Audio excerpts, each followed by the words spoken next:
La República Peruana vive tiempos convulsos desde las elecciones de 2016, cuando Pedro Pablo Kuczynski ganó por poco más de 40.000 votos. El lado perdedor, Keiko Fujimori y Fuerza Popular, lejos de reconocer la victoria, anunciaron un gobierno desde el Congreso, de acuerdo a su plan de gobierno. Por ello, durante varias gestiones observamos el obstruccionismo, a reformas, iniciativas o incluso cuestiones de confianzas. Gino Costa en el primer episodio nos habló de esto en la democracia sitiada. Hoy, 18 episodios después, no hemos salido de la crisis. Las elecciones del 2021 significaron una profundización de esta misma. La separación de poderes se quebró, la Constitución fue interpretada de múltiples formas y en efecto la fragmentación llegó a un nivel de atomización. Por ello, en esta secuela, no sé si ponerme alegre, pero una secuela que ilustra muy bien junto a su compañero Carlos Romero las secuelas del quinquenio pasado y las secuelas que vivimos hoy. Tengo el agrado de invitar otra vez a Gino Costa, licenciado por la Universidad Católica, magíster por la Universidad de East Anglia y, por supuesto, doctor de la Universidad de Cambridge.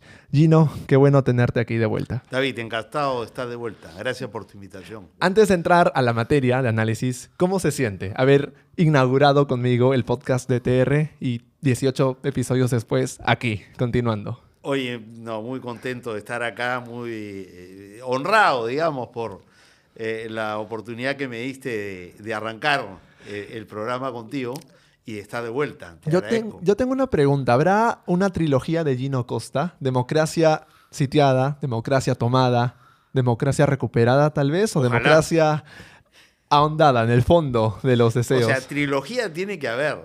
O sea, un tercer libro, sin duda, ¿no?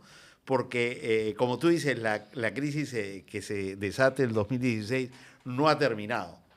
Y las elecciones próximas son una oportunidad de acabar con la deriva autoritaria en la que estamos y de recuperar e iniciar un proceso de reconstrucción democrático, o que se consolide la deriva y que terminemos, digamos, con un régimen autoritario, ¿no? ¿Cómo surgió entonces, en ambos casos ¿Vale? hay que contar esa historia, porque, digamos, como tú lo has dicho, la democracia sitiada es el periodo del 16 al 21.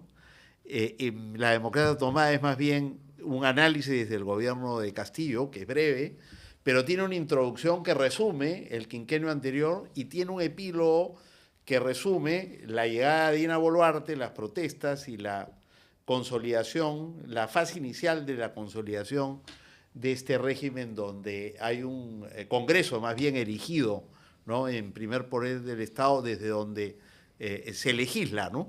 En efecto. En favor de intereses que no siempre son los del país, ¿no? ¿Cómo surgió la democracia tomada? Porque tengo entendido que la democracia sitiada surgió con el grupo Planeta, Perú, Sí. y ahora con el Instituto de Estudios Peruanos y con un autor adicional, que sería Carlos Romero. ¿Cómo surgió? Mira, quería continuar contando la historia, ¿no?, de la crisis política, y tocaba hacer un libro sobre Pedro Castillo. Y conseguí fondos para poder escribirlo, y lo busqué a Carlos Romero, con quien he trabajado y tenemos varios libros juntos para hacer este trabajo. Fue ahí que, digamos, me invitaron como investigador afiliado en IEP, y es en IEP que hago este trabajo. Y aunque, como te digo, además de Castillo, tenemos también lo que es la precuela del momento que estamos viviendo y del periodo de elecciones que se aproxima. Esa parte de la historia hay que terminar de contarla. Por eso habrá un tercer libro que ojalá sea, como tú dices, la democracia recuperada, ¿no? En efecto. Y ahora, Gino, ¿fue difícil cambiar la primera persona que caracterizó la democracia sitiada por la tercera persona, como lo hace en la democracia tomada? Porque antes fue usted congresista del 2016 al 2019, uno de los 4 únicos reelectos del 2020 al 2021. ¿Fue difícil cambiar esta perspectiva de actor a observador? Fue, porque una de las cosas más difíciles de escribir y contar una historia es encontrar tu voz. ¿Desde dónde cuentas la historia, no? Y claro, con la democracia sitiada yo dije, bueno, la cuento como el protagonista que he sido, ¿no? Siempre he estado como parlamentario en minoría, pero con el respaldo y apoyando a un gobierno que fue electo con esa minoría parlamentaria, ¿no? Primero Pedro Pablo Kuczynski, después Vizcarra y al final Sagasti. De manera que era, digamos, ahí había continuidad en el estilo narrativo, pero gracias a la reforma constitucional de Vizcarra ya no hubo reelección en el 2021. Claro. Y yo dije, bueno, eso no puede ser una excusa para no seguir contando la historia, solo que ya no la puedo contar en primera persona. Tengo que...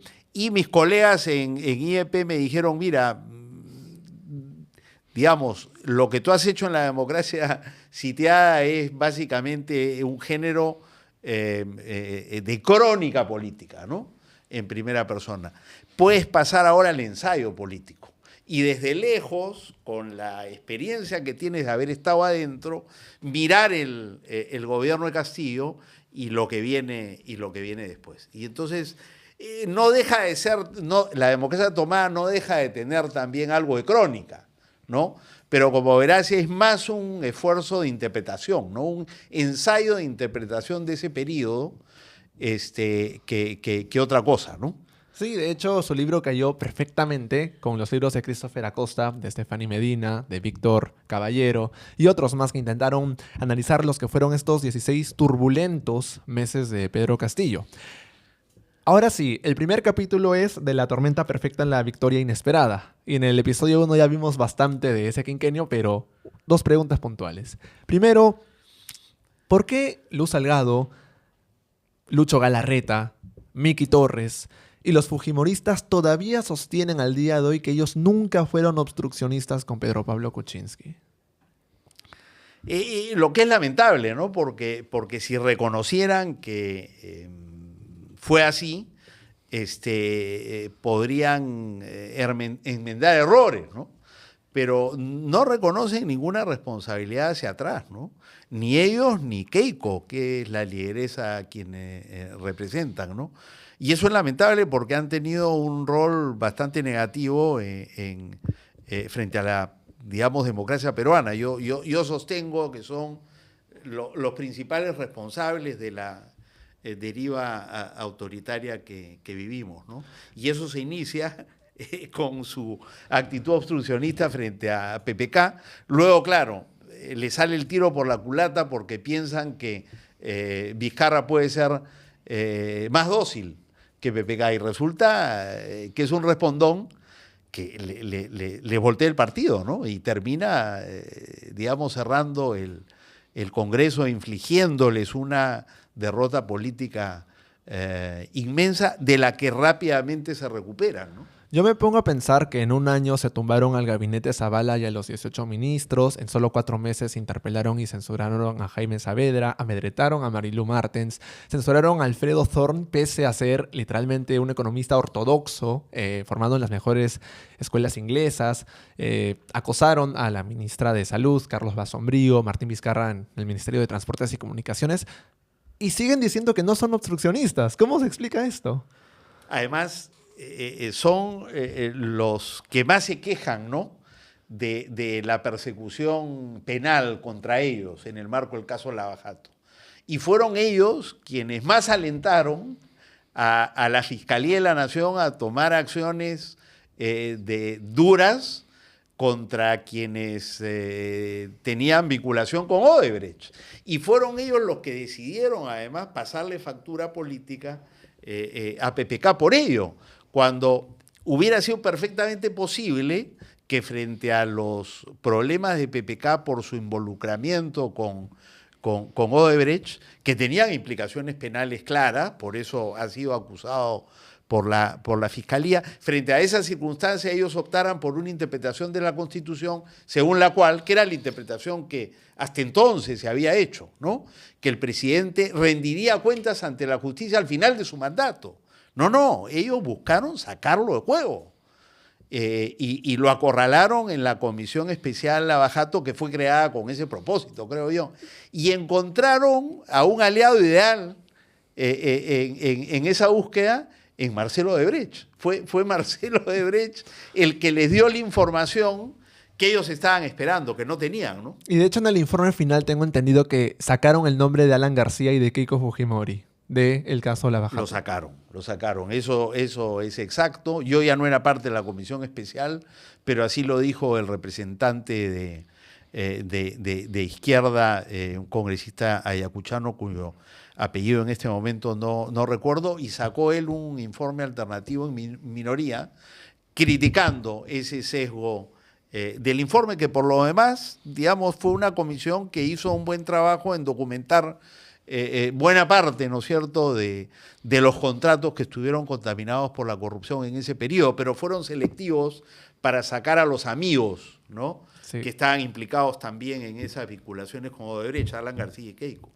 Y Castañeda también, Claro. dicho sea de paso. Sí, ahora con la segunda pregunta para pasar al siguiente capítulo, se suponía que tras la disolución del Congreso de 2019, el Congreso complementario iba a llevar a cabo las reformas que los fujimoristas obstruyeron.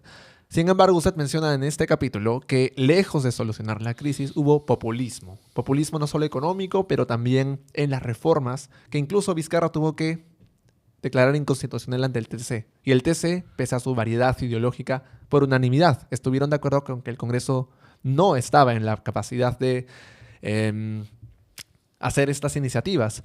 ¿Por qué el Congreso complementario resultó ser peor, o al menos resultó ser nocivo para recuperar, ¿no?, la estabilidad? Yo te diría que por la debilidad de nuestro sistema político, ¿no? Porque, para empezar, Vizcarra no tenía partido. Entonces, cuando la Constitución contempla la posibilidad de que el presidente disuelva el Congreso, como se hace en regímenes parlamentarios, son los dos o tres más importantes partidos que hay en el Parlamento que van a esas elecciones. Y si el presidente no tiene mayoría y la oposición obstruye su labor y el presidente es popular y sus iniciativas lo son, el cierre del Congreso lo que genera es la posibilidad de cambiar esa correlación de fuerzas en el Parlamento para permitir que el presidente lleve adelante su agenda política y parlamentaria. Ese es el concepto, digamos, que está detrás. Pero en un sistema político como el nuestro, sin partidos, con el presidente que convoca elecciones y no tiene quien lo represente en esas elecciones, entonces tú terminas con un parlamento que en lugar de respaldar a Vizcarra, va a seguir dándole la contra y al final lo va a terminar vacando, ¿no? Buscaron la vacancia muy desde el principio con Richard Swing, y después le encontraron cuando los fiscales, la fiscalía del caso Lavajato, que supuestamente era digitada por Vizcarra, develó la corrupción de Vizcarra, ¿no? Y cómo había, digamos, solicitado sobornos y los había recibido de empresas privadas en las dos obras más emblemáticas de su gestión como gobernador de Moquegua. Y eso lleva a la decisión, ¿no es cierto?, del Congreso mayoritariamente vacarlo en medio de la pandemia, cuando todas las encuestas indicaban que el país se oponía a una vacancia en ese momento. Uno, porque Vizcarra era popular, y dos, porque frente a la pandemia el país no quería una crisis adicional a la sanitaria y a la económica que ya llevábamos encima, ¿no? Y además, y por eso es que fracasa pues la alternativa, que es Merino, ¿no? Y terminamos con Sagasti de presidente. Pero hay de fondo una gran debilidad en el sistema político y en la falta de partidos, que hace que todas estas instituciones que están diseñadas para funcionar bien con partidos políticos sólidos, con pocos partidos políticos solos, puedan funcionar en una circunstancia en que esas herramientas no existen. además, tengo entendido que 67 congresistas estaban siendo investigados. Entonces también era una forma para, no sé si, adueñarse del Ejecutivo y cambiar un poco el panorama. Tener una No, cuota de sin poder. duda, era digamos, el intento de quienes habían perdido las elecciones, encabezado por el fujimorismo, pero con una gran coalición de fuerzas, con distintos intereses, para hacerse del poder ejecutivo, ¿no? O sea, los que no habían ganado las elecciones se deshacían de Vizcarra, que había ganado las elecciones con PPK, para gobernar el país. Eso felizmente fracasa, ¿no? Pero, digamos, quien no fracasa es Boluarte, varios años después, que intenta lo mismo.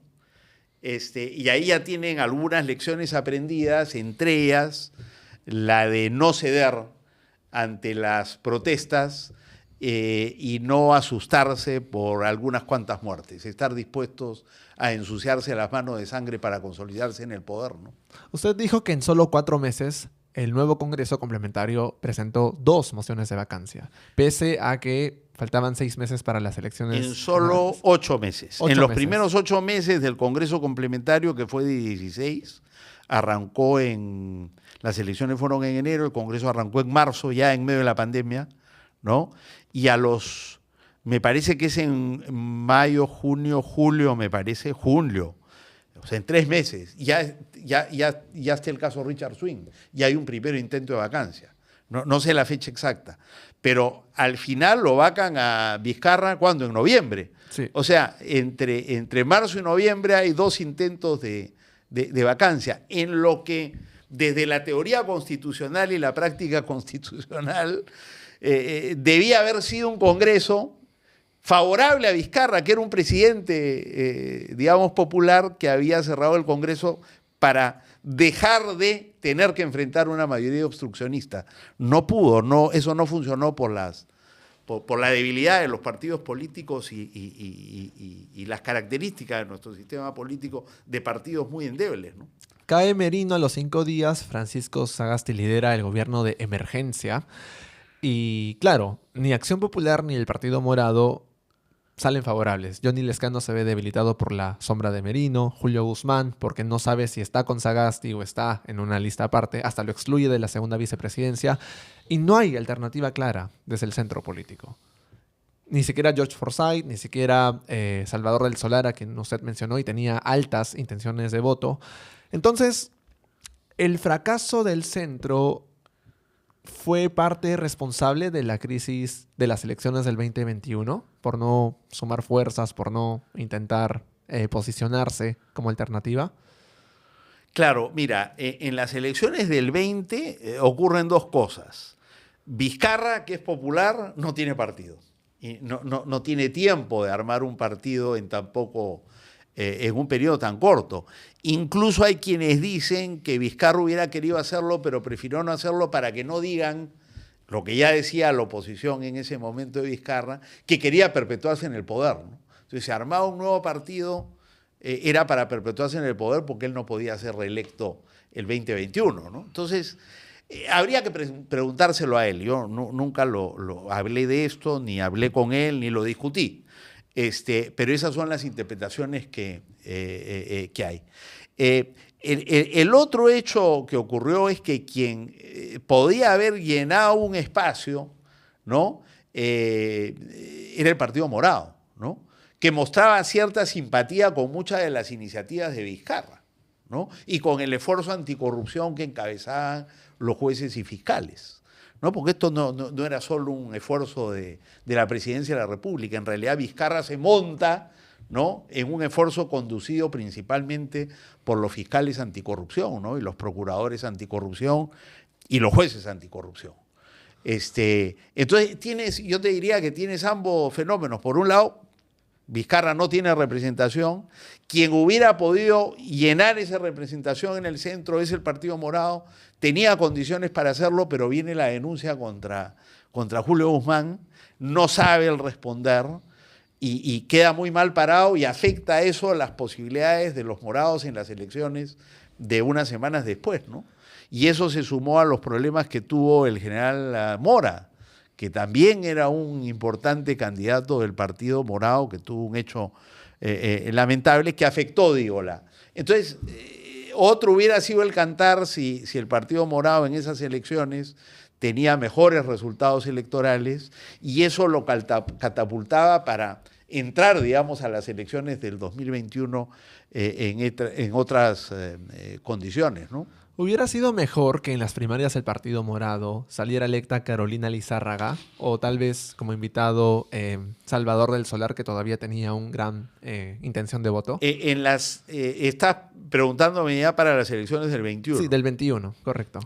Mira, para las elecciones del 21 ya la situación es otra, porque si bien no había mérito para vacar a Vizcarra, porque estábamos en medio de las crisis generadas por la pandemia y porque ya la justicia estaba investigando a a Vizcarra por los hechos de corrupción de Moquegua, que son los que llevan a la decisión del Congreso de vacarlo, estaba siendo investigado. Ahí no había impedimento alguno porque eran hechos del pasado. Y las elecciones estaban convocadas y Vizcarra se iba en 6 meses. Nosotros incluso en el Partido Morado dijimos, acá hay un proyecto de ley para impedir que el presidente de la República salga del territorio nacional sin autorización del Congreso, para impedir que Vizcarra se pudiera mandar mudar, ¿no? Pero no, la decisión fue... Entonces, yo creo que ese hecho, los hechos de corrupción en Moquegua, lo despintaron mucho a Vizcarra. Todavía era popular, lo sigue siendo, pero perdió digamos, el aire de invencibilidad y de superioridad que tenía en ese momento, ¿no? Y para muchos, entre los que me incluyo, fue una gran decepción. Para el país, yo creo, mayoritariamente, que lo había apoyado. Y la otra posibilidad era, digamos, el Partido Morado, y ocurrió lo que ocurrió, y Salvador de Solar, porque Salvador de Solar hubiera perfectamente encajado, ¿no?, para conducir ese centro político y ese esfuerzo por la integridad en la gestión pública, que era lo que aglutinaba a esas fuerzas en ese momento. Pero Salvador decidió regresar a su vida artística, ¿no?, que es donde está y estupendo, pero para la política fue lamentable que eso ocurriera, es una pena, ¿no? Entonces, Harold Forsyth no pudo, y ya Verónica Mendoza ya no estaba en el centro, sino estaba a la izquierda. Ya vimos el 21 cómo rápidamente se sumó a Castillo sin ponerle condiciones, ¿no?, y abandonó sus banderas, digamos, democráticas y liberales, ¿no?, porque representaba un sector de la izquierda con esas banderas democráticas y liberales, ¿no?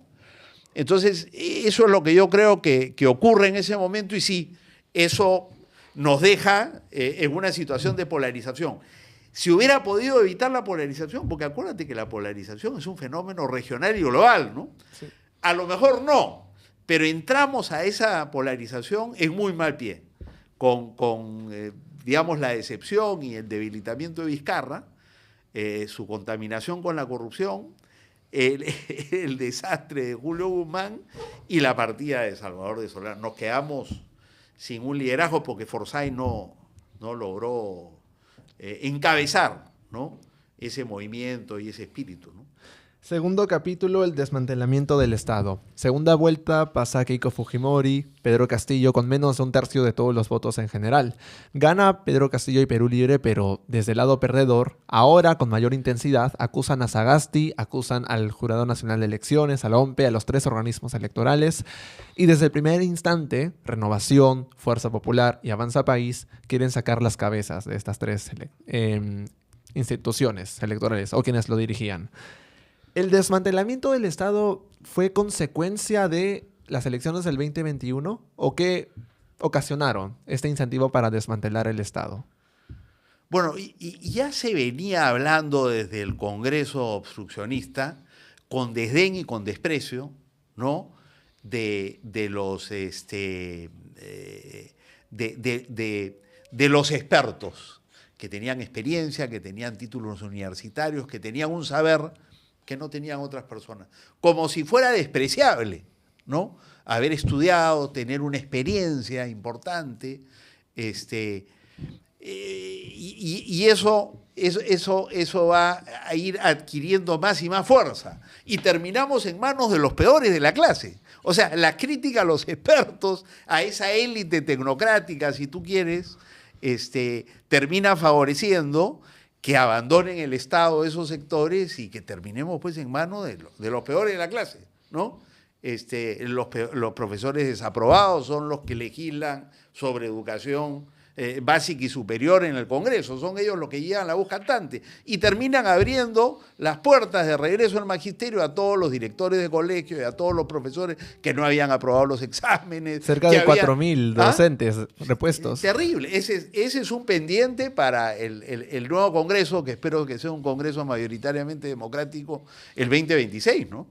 Entonces, sí, yo creo que eso viene de ahí. O sea, empieza antes, ¿no?, pero se va consolidando rápidamente en esos años de crisis, ¿no? Pero O sea, digamos, echándole la culpa de la crisis a los políticos corruptos y a los tecnócratas también, ¿no? De paso, a las élites tecnocráticas, que es parte del discurso populista hoy día de Trump en Estados Unidos, lo fue en su momento Bolsonaro, ¿no? sí, ellos siempre usan este clivaje del deep state, de la casta, de los caviares aquí en Perú. Se puede entender. Pero en este segundo capítulo se dice que la derecha congresal no fue la única que intentó desmantelar el Estado, porque también desde Perú Libre y desde Juntos por el Perú, cuando conformaron el gabinete de Castillo, no tuvieron tecnócratas, no tuvieron profesionales con capacidades mínimamente competentes. Por el contrario, fue una cuota de Bermejo, una cuota de Cerrón, una cuota de Roberto Sánchez Palomino y una cuota de Verónica Mendoza. Es decir, Pedro Castillo y la izquierda congresal también trabajaron para desmantelar el Estado, ¿no es así? Sí, no, y por eso coinciden todavía en su odio a los caviares, precisamente, ¿no?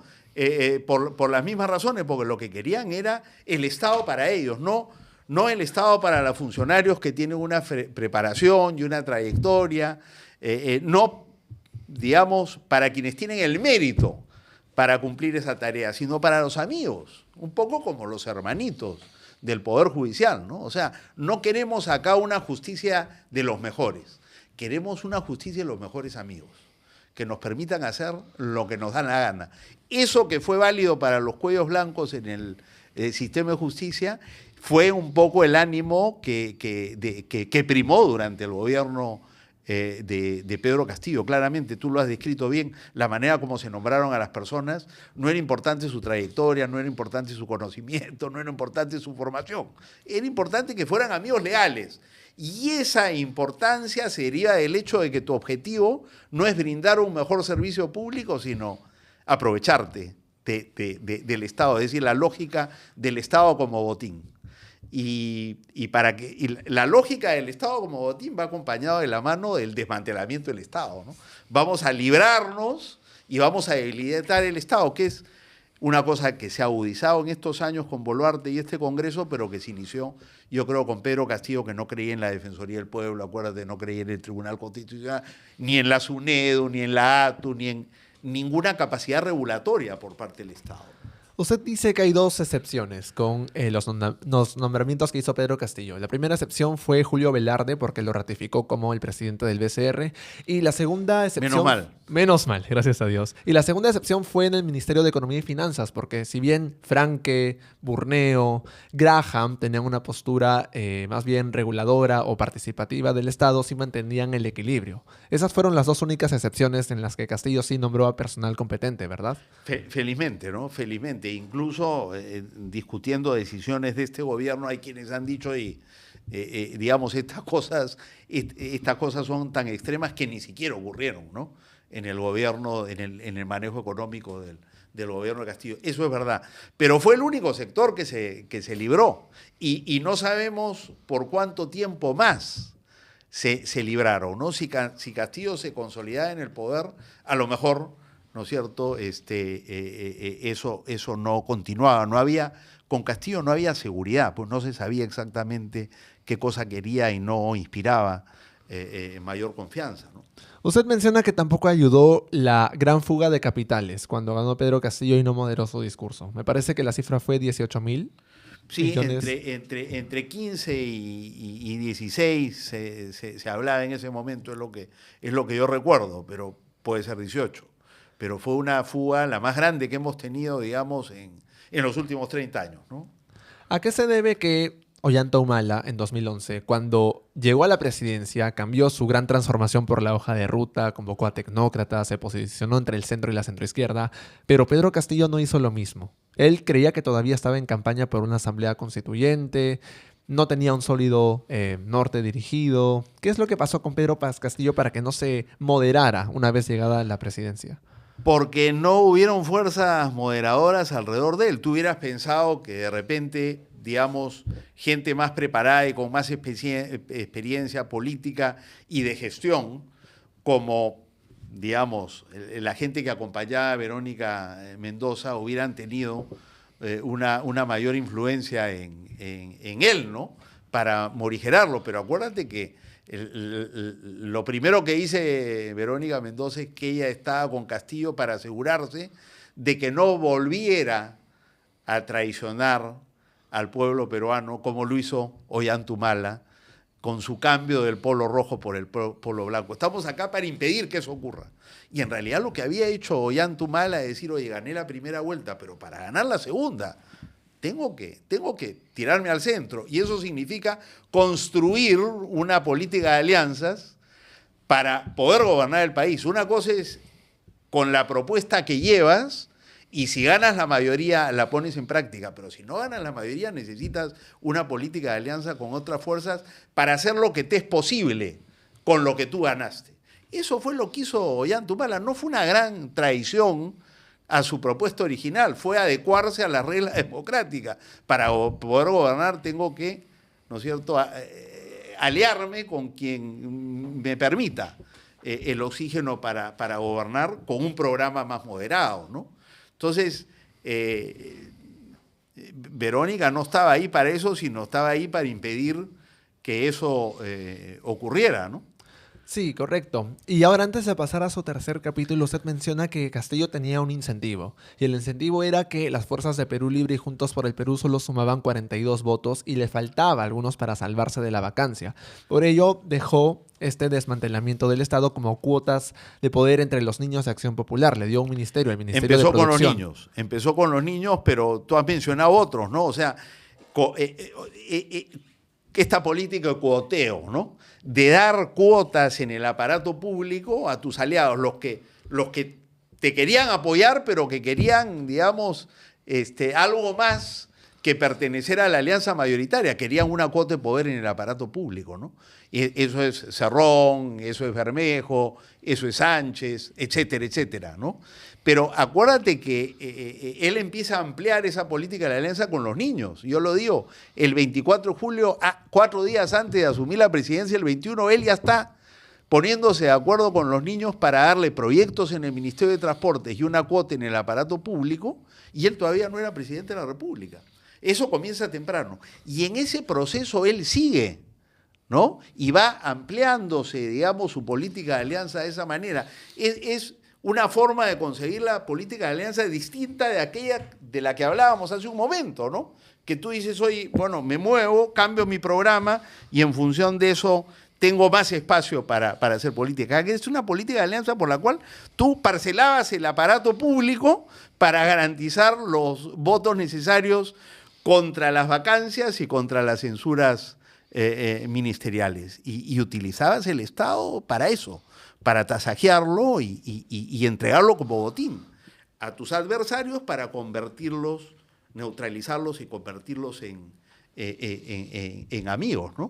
Usted vio la degradación de las posiciones más altas en el Ministerio de Salud particularmente, porque empezamos con Hernán Ceballos y luego terminamos con Kelly Portalatino, o por ejemplo el agua de Racimada y Juan Silva, si no me equivoco. Pero escandaloso, ¿no? Escandaloso. Igual que en el Ministerio de Educación. Empezamos con el señor Juan Cadillo, me parece, y de ahí terminamos con profesionales que incluso se oponían a la SUNEDU y no querían continuar la reforma política. ¿Se vio en otros sectores esta iniciativa de desmantelamiento del Estado? Mira, a medida que la situación de Castillo se hizo más comprometida por el avance en las investigaciones por corrupción, él se vio obligado, ¿no?, a garantizar el apoyo que requería para poder sobrevivir. Y eso lo llevó por una senda de profundizar el cuoteo, profundizar el desmantelamiento del Estado, abandonar este esfuerzo de tener políticas públicas para satisfacer a tus votantes con mejores servicios públicos, sobre todo los votantes de las zonas más pobres, que eran las que habían votado mayoritariamente por él. Entonces, para sobrevivir se olvida de ellos, ¿no? Y el cuoteo es con la lógica también de que quien recibe una cuota hace de ella lo que le parece, ¿no?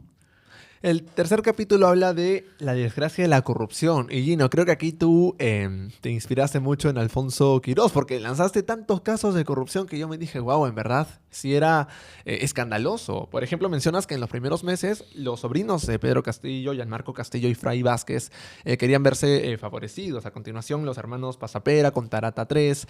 ¿Cuáles fueron los casos de corrupción más bochornosos que tuvo la corta gestión de Pedro Castillo? Uy, y yo, mira, lo más grande yo te diría fue Petroperú, una compra de 70 y tantos millones de dólares por un combustible específico para solo 3 meses, ¿no?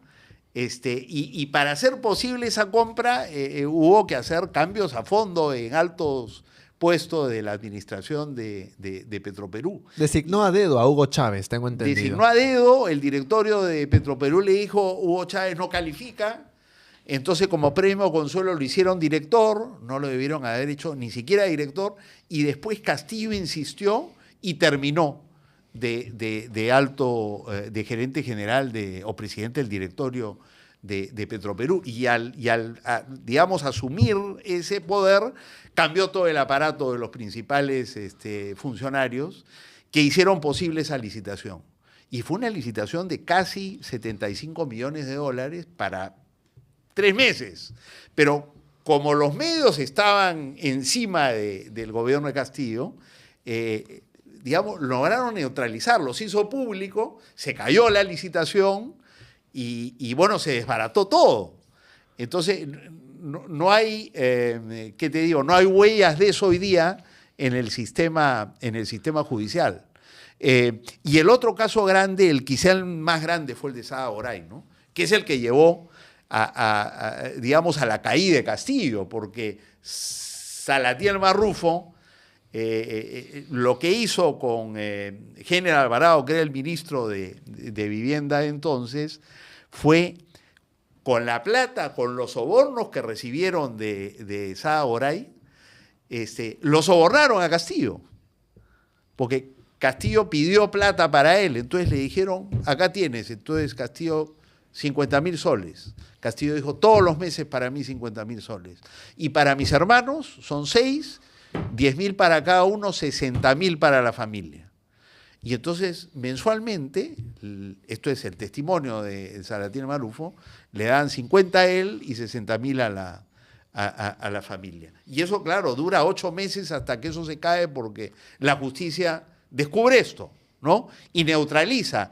Pero es el testimonio de Salatiel Marrufo que se emite el mismo día del autogolpe, el que va a llevar al Castillo desesperado a lanzar el fallido autogolpe de Estado. Creo yo, para evitar pasar a la historia como un presidente corrupto, y pasar a la historia más bien como un político consecuente que cumplió con su promesa de pelear hasta el final por una nueva constitución y una asamblea constituyente. Pero era un intento de encubrir en realidad, ¿no es cierto?, las investigaciones anticorrupción y el testimonio de Marrufo que decía que él le había dado en sus manos a Castillo ese dinero, ¿no? Otro escándalo fue el ascenso irregular de las Fuerzas Armadas y de la policía.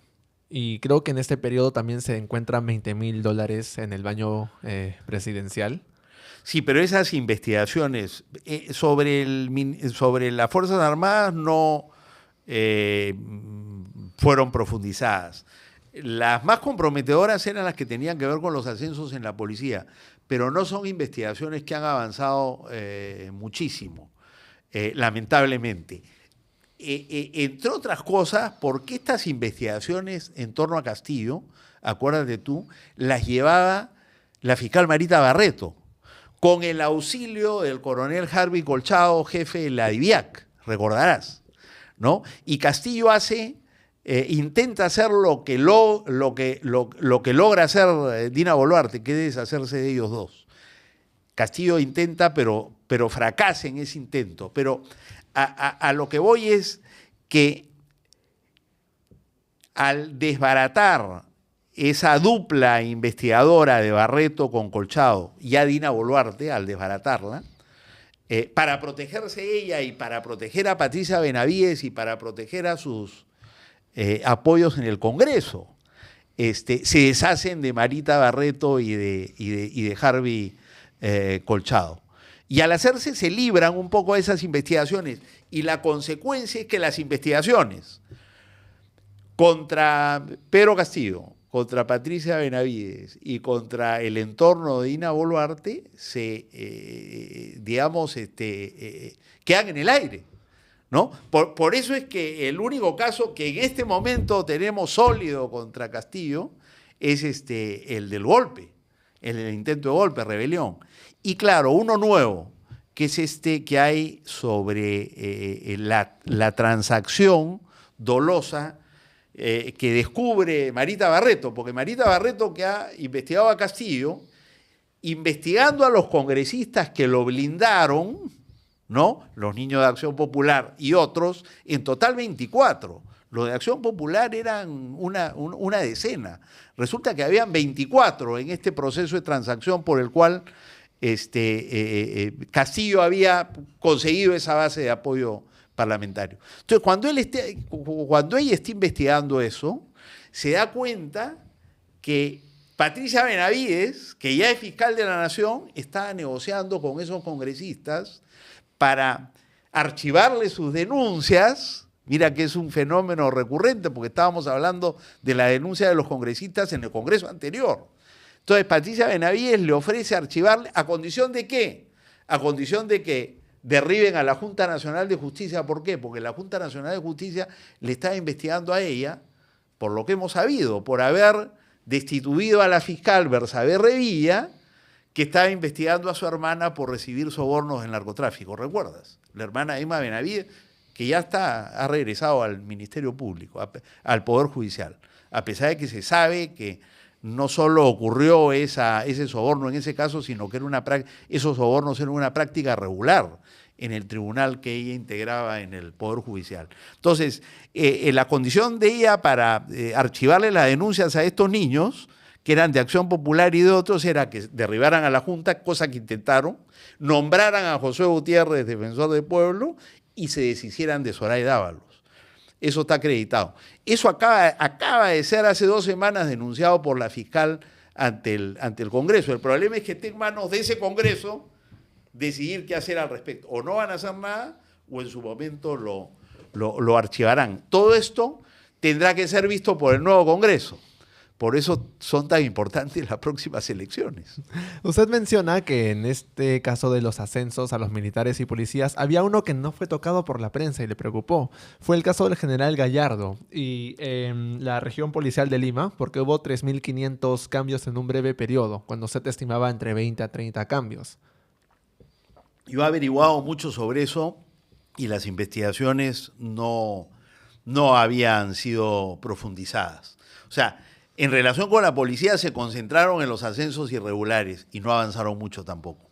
O sea, habría que preguntar en qué estado están hoy día esas investigaciones, ¿no? Usted dice que no solo en el Ministerio de Producción con los niños, no solo con las instituciones o las fuerzas del orden, pero también en el Ministerio de Vivienda, favoreciendo a los alcaldes amigos de Pedro Castillo y a la esposa Lilia Paredes. ¿No es verdad? Sí, por supuesto. Es el caso que se hizo público en distritos de Cajamarca, ¿no? Y de San Martín, distritos pobres, donde alcaldes amigos de la familia presidencial obtuvieron ciertos beneficios a cambio también de comisiones, ¿no? Que habría cobrado la familia presidencial. Ese era uno de los casos que más directamente los golpeaba, ¿no? Sí, en efecto. Y el caso que propuso Pati Chirinos con la primera moción de vacancia había sido el de Cuarto Poder, el pasaje de Zarratea y el despacho clandestino que tenía el presidente. ¿Qué sabemos del pasaje de Zarratea? Que yo sepa, todo eso está, todo eso se ha visto afectado por la suspensión de Marita Barreto, que la sacaron de juego 9 meses, acaba de regresar, pero la han puesto en una Fiscalía de Derechos Humanos. No que los derechos humanos no sean importantes, pero ella es una fiscal con experiencia en corrupción y crimen organizado. Debería regresar retomar esas investigaciones porque ella las inició. En efecto. Y ahora con toda esta polémica que tenía Castillo en su contra, pasamos al episodio número 4. Si me permites, adelante. Una última comentario breve. Hablábamos de cómo el cuoteo le permitía a Castillo, ¿no?, por lo menos hacerse de una base de apoyo en el Congreso que impidiera que lo vacaran. Solo sobrevivir. Pero digamos, para sobrevivir. Pero esa política de cuoteo, como le empezó a funcionar, no te olvides que General Alvarado era popular en el Congreso, Silva era popular en el Congreso, incluso en las bancadas opositoras, ¿no?, de Keiko y sus aliados de derecha. Entonces, lo que no vemos del todo, ¿no?, es qué hubiera pasado si Castillo no lanzaba el autogolpe. Es decir, si la justicia no lo ponía en una situación de desesperación tal, ¿no?, que ante el temor de verse descubierto ante el país, decidió, ¿no es cierto?, tirar para adelante y decir, bueno, prefiero pasar la historia como un golpista que como un corrupto. Porque a él le dijeron, oye, con certeza que Salatiel Marrufo iba a decir que le había dado la plata en sus manos. Que fue lo que dijo Salatiel. Entonces él pensó que la tarde que iba a ir al Congreso, esa misma tarde, le iban a sacar el video, porque le mandaron a decir que todo eso estaba grabado. Claro. Que no sabemos si hay video o no, pero eso es lo que le mandaron decir. Entonces, eso llevó a la... Pero imagínate que eso no hubiera ocurrido. Hubiera podido prosperar, por más desastroso que fue su gobierno y con las muestras de corrupción que son evidentes, un régimen como este, a través de la corrupción precisamente, se hubiera podido consolidar. Lo peligroso que es, ¿no es cierto?, contar con una representación nacional tan proclive a la corrupción. Hoy día el Congreso que tenemos es el mismo y el de mañana puede ser parecido. Entonces, los riesgos que eso significan para el país son inmensos, ¿no? Claro. Estamos ahora en el cuarto capítulo del fallido autogolpe a la deriva autoritaria. Benavides, la entonces fiscal de la Nación, denuncia a Pedro Castillo y le envía el informe al Congreso para que lo debata. Castillo, no sé si estaban con los meses contados, pero ¿cómo fue la reacción del Ejecutivo cuando Patricia Benavides lo denuncia? Bueno, digamos, es un nuevo momento, ¿no? Porque una cosa es tener varias denuncias de corrupción. Cuando entra Patricia Benavides, todas se concentran en manos de Marita Barreto en julio, y 3 meses después ya tú tienes a la fiscal de la Nación llevando las investigaciones de Marita Barreto con el apoyo Colchado y diciendo, oye, esto es lo que hay contra Castillo. El Congreso, que es opositor desde el día 1, no ha inventado estos hechos de corrupción. Estos hechos de corrupción son el resultado de las investigaciones de la Fiscalía y antes de la prensa. Entonces, el Congreso que está tramitando la tercera vacancia contra Castillo debe tener en cuenta estos hechos. Incluso Patricia Benavides en ese momento va más allá, porque dice, oye, ¿sería posible con estos hechos vacar al presidente de la República? Pero hay muchos, ¿no es cierto?, que le dicen, oye, eso no es posible. Digamos, se le puede vacar, sí, pero, ojo, el presidente de la República por hechos de corrupción no puede ser vacado. No está contemplado eso, ¿no? Pero claro, lo que quiero decirte es que esa denuncia contribuye a darle al esfuerzo de tercera vacancia que cabeza Eduard Málaga, digamos, las evidencias que hacían más creíble. No era solo el Congreso que se oponía a Castillo, ¿no?, y a las fuerzas políticas que se oponían a él, y las élites empresariales y mediáticas que se opusieron desde el primer momento, sino acá estaba la Fiscalía, ¿no?, con investigaciones y evidencias claras de hechos de corrupción que le dan, digamos, respaldo a lo que se decía de él y de su gobierno, ¿no? Entonces fue importante. Un fragmento de este cuarto capítulo es Castillo contraataca. Y en este periodo Castillo crea más consejos descentralizados, mensajes a la presidencia con un séquito de votantes suyos y ataca a los medios de comunicación tradicionales. Es decir, lejos de hacer un mea culpa, hacer un balance de errores o posibles maniobras constitucionales que le permitieran salir favorecido, él polariza más. ¿No es así?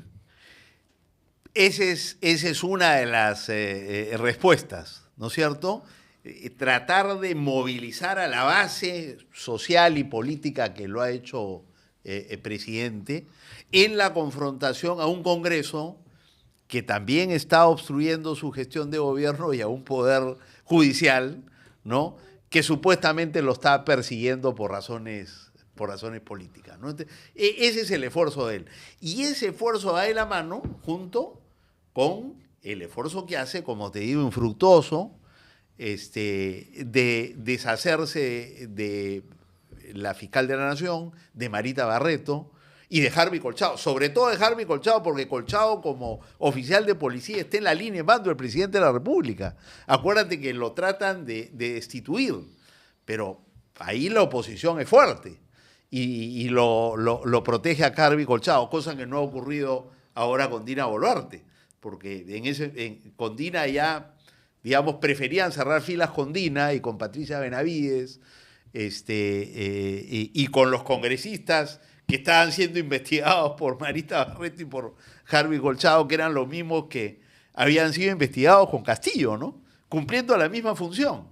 Pero claro, las fuerzas que sostenían a Dina prefirieron cerrar, digamos, con ella y sacrificarlo a Colchado, a Lozano y a sus colegas de la DIVIAC, ¿no? Pero esa es la otra estrategia, o sea, hay una estrategia política y social de movilizar a las bases que habían votado por ellos, y ahí está otra institucional para acabar, ¿no?, consagrar la impunidad y acabar con las investigaciones contra ellos, ¿no?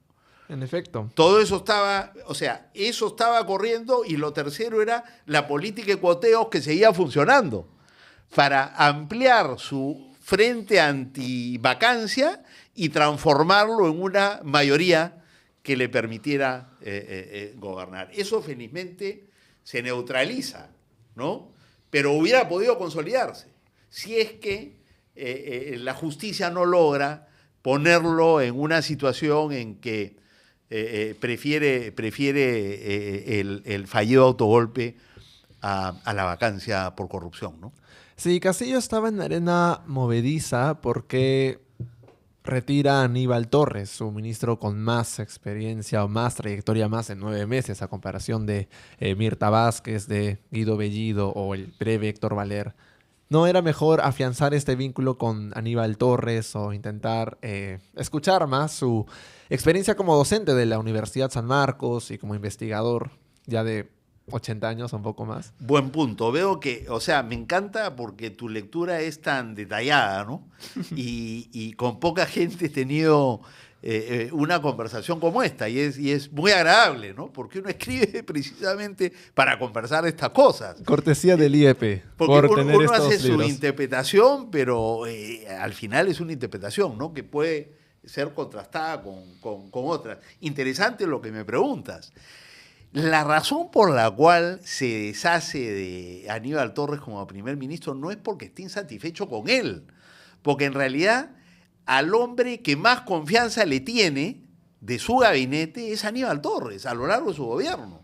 Y eso que Aníbal Torres lo acompaña desde el principio, es uno de los pocos junto con Roberto Sánchez. Pero Torres, claro, tiene una jerarquía dentro del gabinete y dentro de las confianzas del presidente que creo que no llega a tener Roberto Sánchez, por lo menos durante el gobierno, ¿no? Entonces, ¿por qué lo saca? Porque acuérdate que Castillo, a través de Aníbal Torres, Aníbal Torres había hecho cuestión de confianza, y había hecho cuestión de confianza con la idea de que se la denegaran para decir, oye, ya nos denegaron una cuestión de confianza, la próxima cerramos el Congreso.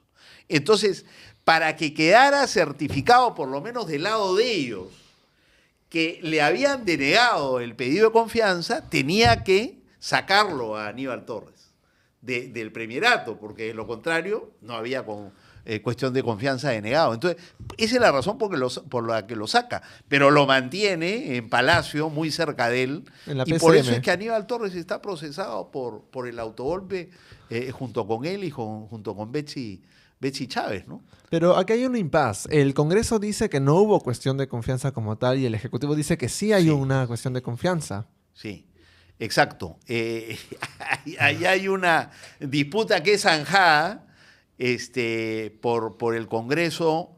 Me parece que había sido zanjada antes por el Congreso, ¿no? Porque el Congreso modifica la ley para establecer que quien determina que que la confianza ha sido denegada no es el Ejecutivo, que era la interpretación que se tenía antes con el anterior Tribunal Constitucional, además, ¿no? Lo dice el texto expreso de la Constitución, pero el nuevo Congreso interpreta que es digamos, no interpreta, establece en una ley de desarrollo constitucional que es el Congreso la que determina si se le ha dado o no la confianza, no es el Ejecutivo. Entonces, claro, el Congreso dice, oye, en ningún momento le hemos denegado la cuestión no se le hemos aceptado porque no procedía. Pero el Ejecutivo, para demostrar que se le había denegado, ¿no es cierto?, lo obliga a renunciar, como establece el texto de la Constitución, Aníbal Torres. Esa es la razón por la que deja de ser primer ministro. Si no, yo creo que hubiera continuado porque tenía mucha confianza en él y compartían además la necesidad de defender pues el gobierno, ¿no? Con todo, como lo hace hasta el final Aníbal Torres. Antes de que Castillo patee el tablero, usted mencionó que el Congreso tampoco hizo méritos para hacer una oposición responsable. Por ejemplo, le negó 3 veces ir al extranjero, sobre todo con el entonces Papa Francisco, le censuró a 5 ministros en pocos meses, interpeló a una decena, me parece, y claro, propuso 3 mociones de vacancia. Al primer medio año, sí. 16 meses, claro. El Congreso, por ende, tampoco ayudó mucho a este clima de sana convivencia. No lo ayudó. Cuando yo digo sí, no lo ayudó, claramente. O sea, las condiciones que tuvo que enfrentar Castillo fueron muy malas. Y yo no exonero al Congreso de responsabilidad. Lo que yo y Carlos Romero decimos hoy, por si acaso, Castillo cayó por mano propia. Y su gobierno fracasó por las decisiones que él tomó. Tuvo condiciones muy adversas, pero PPK también las tuvo y cayó. Vizcarra también las tuvo, fue más popular y cayó. Castillo sabía que ya había caído PPK y que ya había caído por Vizcarra con un Congreso ensoberbecido. Y que le tocaba a él un Congreso incluso peor que los anteriores y más hostil hacia él. Y por tanto, digamos, él tenía que haber sido mucho más cuidadoso, entre otras cosas con su conducta en el manejo de la cosa pública, ¿no? Pero más pudo, digamos, su afán de beneficiarse del poder y permitir que sus amigos y colaboradores se beneficiaran del poder, más su estrategia de sobrevivencia, ¿no?, que pasaba por el coteo, que un cuidado y una pulcritud, ¿no?, en el manejo de la cosa pública. En el mes de noviembre, Dina Boluarte ya se había retirado del Ministerio de Desarrollo e Inclusión Social. Él ya había perdido a su bancada inicial, ya se estaba hablando de los posibles 87 votos, pese a que llegaron solo a 76, a 70, los que permitieron el debate o la votación a favor de la vacancia en las 2 primeras mociones. El documental de Latina, hecho por Christopher Acosta, dice que Castillo estaba un día antes tranquilo, brindando con sus ministros, diciendo que este iba a ser otro fallido intento. ¿Cómo se vivió ese último mes antes de que todo se desplomara? ¿Qué eventos pasó en ese último mes antes de que Castillo tomara la decisión que tomó el 7 de diciembre? Uy, es largo ese mes, ¿eh? Es Sí, intenso, lo sé. por eso es que hay un capítulo, Sí. ¿no? Pero yo te diría que ahí los últimos días fueron los más decisivos, ¿no? Y lo que tú ves es un esfuerzo por parte de la fiscal Barreto y Colchado porque se hagan públicos, para que la ciudadanía esté informada y para poner también presión a la resistencia que hay en el Congreso para entender que Castillo es un peligro, que está manejando mal la cosa pública, que está incurriendo en hechos de corrupción y que está, digamos, poniendo en peligro, ¿no? el propio régimen democrático, ¿no? Y los hechos están acá, ¿no? Pero había resistencia a querer aceptar esos hechos, porque esa estrategia de la justicia enfrentaba la estrategia de cuoteo y de movilización y confrontación de la que hablábamos en el caso de Castillo, que estaba teniendo también sus resultados, ¿no? Entonces, en los últimos días, para inclinar la balanza a medida que se acercaba el 7 de diciembre, donde se iba a discutir la tercera moción de vacancia, lo que empieza a ocurrir es que sale primero Sada Goray, después sale el ex jefe de la DINI a decir lo que sabía de Castillo y de los sobrinos del presidente y de su deseo de utilizar la inteligencia de Estado. ¿Quién más sale? Bueno, ahí hay, esos días finales también ocurren cosas que yo no las tenía claras, sí o sin tenerlas claras, que es qué pasa en el Ministerio de Defensa. Sorpresivamente, acuérdate, el 7 de diciembre es un miércoles, el sábado anterior renuncia el ministro de Defensa, ¿no? Y después hay una renuncia al comandante general del Ejército, que no llega a materializarse, el día 6. O sea que son, digamos, días en los que todo está movido. No tenemos todavía la película completa, no sabemos exactamente qué cosa es lo que pasa ahí, ¿no?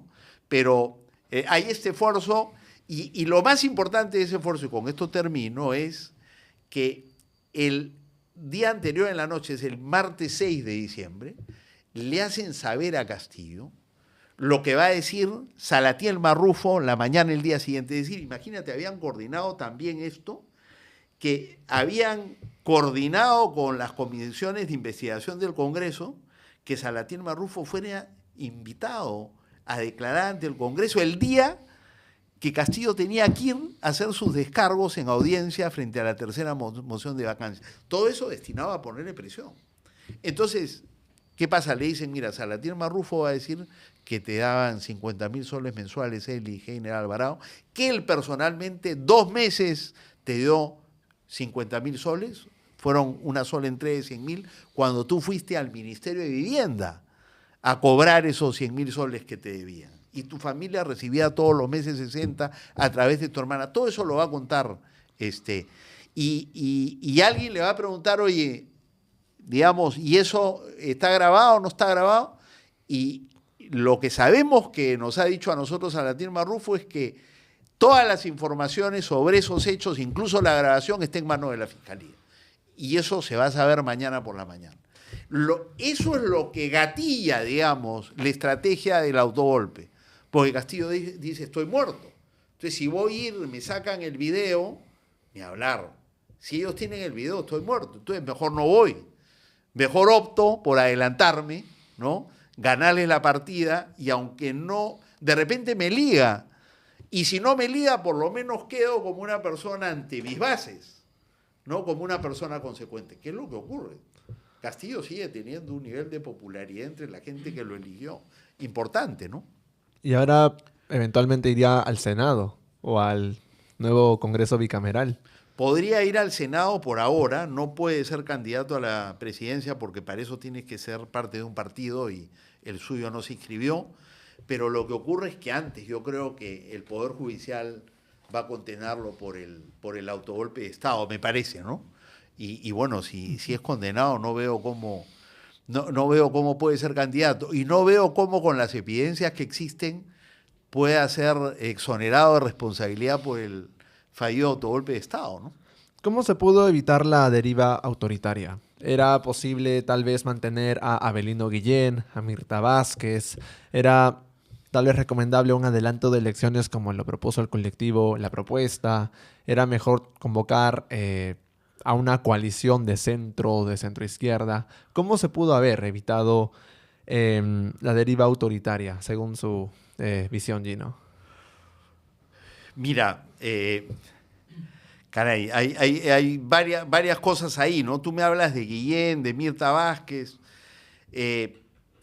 No se llevaron bien con Castillo. Castillo no se sintió cómodo con ellos. Nunca quiso consolidar, digamos, una alianza con ese sector, digamos, de la izquierda, ¿no? De manera que la caída del gabinete de Mirta Vázquez fue una señal clara de que Castillo no quería un manejo mínimamente serio del aparato público, ¿no? Que yo creo que hubiera podido ser su salvación. Pero él buscó la salvación en estas otras cosas que hemos visto, ¿no? La movilización social y ver cómo neutralizar las investigaciones en contra de él. Difícil en este momento decirte si a esas alturas hubiera podido evitarse. Yo creo que hubiera podido evitarse si él hubiera entendido su gobierno de otra manera desde el principio. Pero como lo entendió, a estas alturas ya estaba él comprometido en graves hechos de corrupción, estaba muy enfrentado con sus adversarios políticos y la confrontación a muerte ya estaba desencadenada. ¿Hubiera sido posible revertir eso? Yo creo que lo que hubiera sido posible para que él sobreviva es que, digamos, la justicia no hubiera actuado con la decisión que actuó y no lo hubiera podido frenar, ¿no? En cuyo caso él lograba pasar de un frente antivacancia a un frente, digamos, parlamentario que le hubiera permitido mantenerse en el poder indefinidamente, a saber con qué consecuencias. A lo mejor convocaba una asamblea constituyente, a lo mejor se reelegía. Difícil porque su gobierno tampoco era un gobierno bueno en términos de resultados, porque la política de desmantelamiento y la lógica del Estado como botín no permitían pues políticas públicas que llegaran con eficacia a su gente. La prioridad fue otra, ¿no? Protegerse en el poder, subsistir y mientras tanto medrar. Quinto y último capítulo, que creo que sería el epílogo, de la democracia citada a la democracia tomada. Concluye, Gino, que se ha roto con el equilibrio de poderes, que los procesos anticorrupción se vieron acorralados, hasta politizados, que hay unas elecciones a la medida, ahora tenemos una nueva estructura orgánica del legislativo. ¿Ahora qué nos queda hacer? ¿Qué nos queda hacer? Mira, yo te digo, creo que tenemos una oportunidad en las próximas elecciones, pero lamentablemente parte de la crisis política es que enfrentando el país una coalición gobernante profundamente impopular, que es rechazada por una amplia, casi unanimidad del país, ¿no? ¿Cuánto tiene de aprobación la señora Boluarte y cuánto tiene el Congreso? 3 y 5% respectivamente. Y sin embargo no hay una oposición ni social ni política y tampoco hay una alternativa. Es terrible, ¿no? Y hay quienes quieren hacernos creer que lo que hay acá pues son opciones ideológicas por las que optar, cuando en realidad estamos frente a, más que ideología, una alternativa de manejo más serio y profesional y honesto del Estado que una cuestión de naturaleza ideológica y política, ¿no? Pero claro, lo que ha ocurrido es que no hay, esa es una buena pregunta, ¿por qué no hay un frente opositor? Es decir, ¿quién no quisiera una situación como esta, donde el Congreso gobernante y el Ejecutivo sometido a ese Congreso son tan impopulares? Y sin embargo, no hay ni alternativa. Entonces, eso significa que nos corremos el riesgo de perder la oportunidad y que estas elecciones consoliden, ¿no? Un nuevo Congreso y un nuevo gobierno que haga permanente la deriva autoritaria y que esa coalición gobernante termine teniendo un representante en el Ejecutivo que ya termine de consolidar ese régimen, ¿no? Entonces, ¿qué hacer al respecto? casi que esperar un milagro, ¿no? Es decir, porque, claro, lo que tú dices es, oye, hay un rechazo tan grande en la ciudadanía que yo creo que los peruanos lo que esperamos es que en la campaña, una vez que la campaña se echa a andar, encontremos a quien pueda representar esa oposición, que sea una oposición a estos, no solo para que los reemplace, sino una oposición a estos para que deshaga toda la destrucción que estos han creado y nos permita reconstruir nuestra democracia. Ojalá que eso ocurra. A mí me preocupa que los candidatos y candidatas que tenemos, que son un montón, no estén definiendo su postura frente a la deriva autoritaria. No los escuchamos hablar de Patricia Benavides, ni el retorno de los cuellos blancos, ni la posibilidad de irnos de sistema interamericano, ni el deseo del Congreso y de Dina de hacer una reforma de la justicia a medida del pacto. ¿Ah? ¿Dónde están quienes quieren ser opositores? ¿No? ¿Por qué no se les escucha en relación con estos asuntos de la máxima importancia o qué van a hacer para frenar la violencia? ¿Por qué no se pronunciaron para impedir que dejaran ir a Harvey Colchado y Walter Lozano y desmantelaran la DIVIAC? ¿O qué piensan hacer frente a los proyectos pro crimen y pro impunidad? Las leyes pro crimen, ¿las quieren revertir? ¿O quieren llegar al Congreso para ser parte de la estructura gobernante? Ese es el desafío que tenemos. Ojalá que surja una alternativa de verdad y que se pueda, digamos, porque hay una agenda democrática clarísima, pero lo que no tenemos todavía son los actores que se ofrezcan como para liderar ese esfuerzo, y ojalá que aparezcan. Estimados amigos, este fue el episodio número 19, La democracia tomada, por Gino Costa y Carlos Romero. Antes de finalizar el episodio, quería decirte, Gino, muchas gracias. Has sido el que inauguró Política Peruana con DTR y ahora el que la continuó en el número 19. Brevemente quisiera decir a la audiencia, tal vez mirando a cámara, ¿por qué comprar La democracia tomada a un año de haber sido publicada? Oye, porque es un libro útil para entender cómo llegamos hasta acá, ¿no? Sí. Y es, no sé si tú coincides, pero son varios libros, ¿no? El primer capítulo es un resumen del quinquenio y cómo llegamos a Castillo. Los 3 siguientes, el gobierno de Castillo en profundidad. Y el final es el periodo de Dina Boluarte y el Congreso en sus lineamientos más generales, hasta hace un año, con bastante detalle, ¿no? Y es un cuarto libro también, que es la crisis del 2016 al presente, todo junto en menos de 200 páginas. Hay un esfuerzo ahí de síntesis interesante que puede ser útil.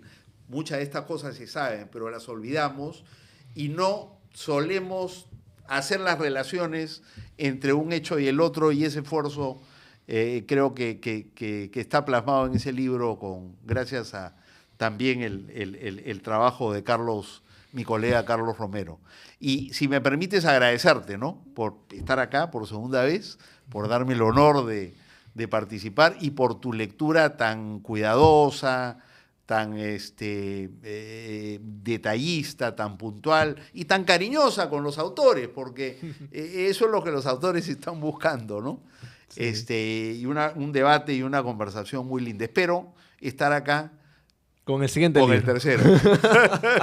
Sí, pero que sea un final feliz. Y ojalá que sea la democracia recuperada. Depende de nosotros. Depende de nosotros, usted lo ha dicho. Muchas gracias, comunidad CTR, y muchas gracias, Gino. Gracias a ti.